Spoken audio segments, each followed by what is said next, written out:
IVM.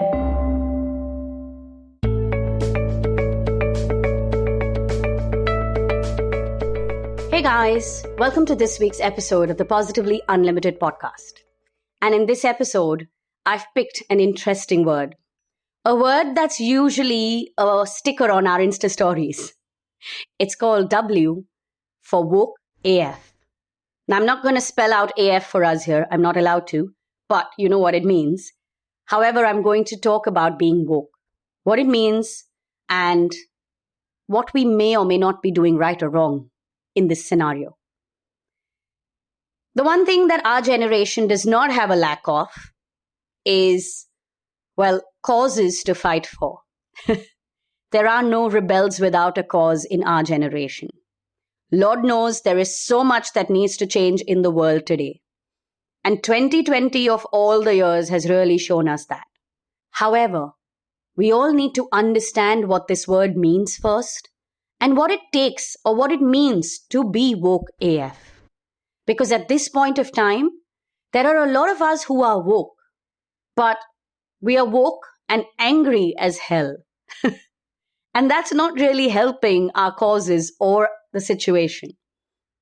You know, when I decided to do this topic, I Googled the word and, Google it. Humor me. It's interesting to read that the word has a history. It's not something that's new. It's been around for, many, many decades now. And it only became cool a decade or two ago because of the intensity of, bad things happening in this world. And by bad, I don't mean wars or catastrophes. By bad, I mean that this generation is waking up to the fact that the way the previous generations think and act is not good, not right, not healthy, and definitely harmful. Let me give you an example that almost all of us here in India have faced. It's the Fair and Lovely syndrome. How many of us now in this current generation are okay with being put down for dark skin or watching somebody put someone down because of their dark skin? How many of us will turn to our mums and, roll our eyes at them or correct them or say or snap at them because they said something mean about a dark skinned person? Another example of being woke in our current times is standing up for the use of single-use plastic, wanting to change how much garbage we are putting out. And on that note, I want to also apologize if you guys are hearing any kind of background sound because I'm recording this from home. And when you don't have quiet neighbors, it's really hard to, get a good sound quality edit out. But I'm going to go back to woke with the hope that you guys don't mind this and are still enjoying this episode. So talking about single-use plastic, there's so many of us who are getting up and trying to change that. We're working hard to change our, the things that we use at home and change the way our elders think. One of the things that I feel, and this is from a personal journey, is that changing our elders is the hardest battle. I mean, you may be woke and you may be living a certain way, but to convince your mom and dad or to convince your grandmom and granddad is very hard. It's no easy feat. So I want to tell you that if you are somebody who has picked up a cause of any kind and are trying to bring about a change in your home, keep going. It's okay if they don't agree with you, as long as at some point they listen to you and do what's needed in any small way. Being woke AF also means knowing, having the awareness and understanding that things will not change overnight, that we have to work hard towards it, and that things will change slowly but surely. Let me also talk about the flip side of being woke. And this is where we're all, or many of us, are going wrong in many ways. Being woke also means having a tremendous capacity for compassion and acceptance. It means understanding also at some level that everyone doesn't think the same way and everyone doesn't have the same beliefs. Now, if you always hold on to these two truths, one, that the change will not happen overnight, and two, that everyone thinks differently and has a different set of beliefs, then you will realize that you cannot impose your way of thinking on anybody. Being woke is not about imposing your beliefs on somebody else. Being woke is not about screaming that my way of thinking and my way of doing things is right and everyone else is wrong. Also, let me say this. When you are a rebel with a cause or rebel with many causes, you want to be smart and conserve your energy. So it's one thing to be angry and use that anger and channel it the right way, but it's another thing to allow that anger to turn into frustration and start draining your own energy. Another mistake that people who say they are woke seem to be making is not having all the right information, not doing their research. Remember one thing, all the causes that you may pick up and you may fight for, and all the reasons why you want to take on that label of being woke AF, it requires you to have your facts straight. So if you aren't reading up, if you aren't staying informed, then ask yourself, what is this noise in your head about being woke? What are you fighting so hard for? And what are you doing it for? So that brings me to the last part of this particular episode. Why do you want to be known as a person who is woke? Why is that label important to you? Or why is that label even considered as cool to you? What does it do for you? Remember one thing, someone who is truly woke does not really care about the label at all. It's a strange truth, but it is.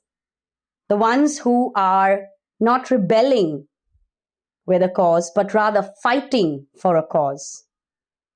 Now that's when you have really evolved, and that's when you have really awakened. So I will tell you to go back to 2 episodes. One is J for jargon, and the other is E for empty words. Go listen to both of these episodes, and you will understand the reflex words and the labels that you are living under, or rather we are all living under. Why you embrace them, why we need to discard them. At this point of time, we need to awaken the whole generation, especially after this year, and especially after things that we are creating even through this year. Yes, there's a lot that's going to hit us when this pandemic fades away. And I'm not someone who's about to scream about doomsday, but something as simple as the number of masks and gloves that are being thrown, the damage that we are doing to the environment right now because we're afraid and because we aren't thinking of how to improvise and how to move towards reusable options. It's too much effort to move to reusable options, maybe. We're going to have to deal with a whiplash. But that's for another day. And that's a conversation to be had over many episodes and not just one, in many different ways. On this note, I'm going to head out from here, but I do want to leave you guys with one thought. A person who is truly woke comes from a space of compassion and acceptance, does not come from a space of rebelling against people, but rather stands up and fights for what they believe is right. They don't need to convince anybody, even though they will make the attempt to explain their point of view to many. But they have enough conviction to do what is right, whether or not they are liked. Also, those who are truly woke, they seem to have a way of taking care of the anger that they feel when things are really, really dark. And they know how to channel that anger instead of getting frustrated and draining out their own energy. Being woke in this generation involves fighting the good fight. And that good fight has many layers to it. There are many different issues tied together, and it's not easy. But yes, one of the toughest battles that you will have to face is those that involve your loved ones, your parents, your grandparents, and the older generation. Even friends, people from your generation who don't really care and who don't have the same belief system as you.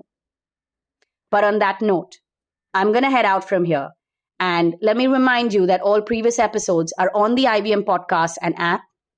And you can go back and listen to them as many times as you want to. Also, do connect with us on our Instagram and Twitter. Our handle is IVM Podcast.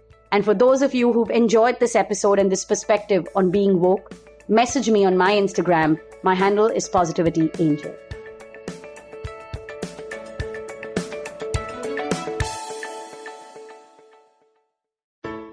I hope you enjoyed that show.